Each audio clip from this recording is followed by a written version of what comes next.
everybody in the military, we fight the nation's battles. That's what we do. And I know if I got killed in battle somewhere, I would want my remains brought home, to my mom, dad, family, wife, and I know they want the same. On a barge somewhere in the South China Sea, a team of deep-sea diving soldiers are searching for something. So Army divers, we're more of a jack of all trades as far as metal tasks. We do underwater welding, cutting, hydraulic tools, surveys, port clearance, ship's husbandry. But here in Vietnam, Army divers are conducting a more unique mission. So we go to different sites around the world and look for POW and MIA personnel from all the conflicts that the U.S. have been in. Check red. Check green. Check standby. We are looking for a helicopter that has known losses. So our job as the dive team is to moor a barge over the crash site, and then we do an archaeological excavation dig of the crash site looking for any material evidence or osseous material that can correlate to the known losses.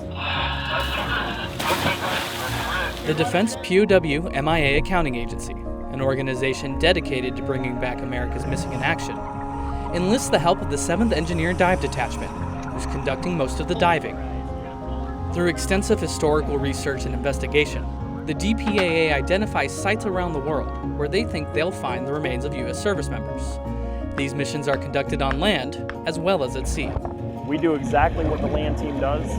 We dig a hole in the earth, we put it in a bucket, we screen it. The same exact process that they do, except ours is at 80 feet and we can't see it. I think the analogy is vacuuming your neighbor's house for the first time in the dark. Side hat standby.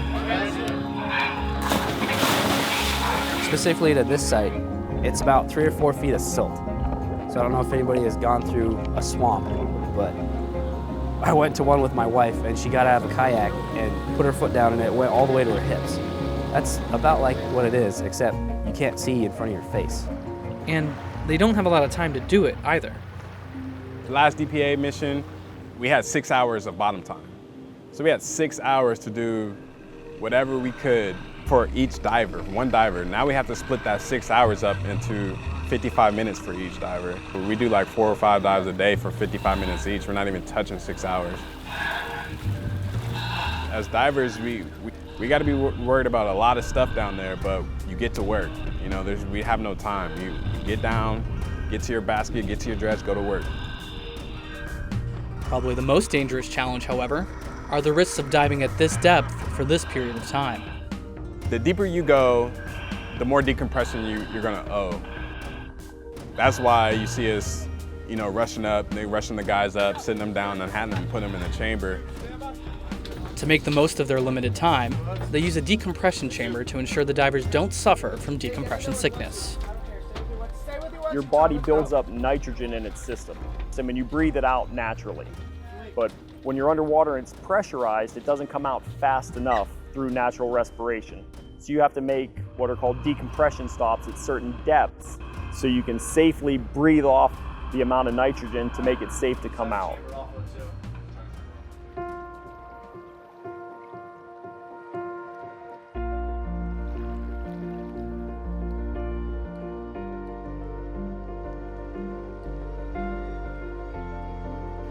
Despite the complexity of the work, the team never loses sight of why they're there. If you were lost for 75 years and your family didn't have closure, that'd be a big deal for a lot of people. It takes you to a more emotional point in your life where you think about how you can help those people, and for us specifically, it's in the water. So if we can get down to a dive site, get on bottom, and search for these guys until we find them, that's what we're gonna do. And we're all extremely glad that we can get the opportunity to do that.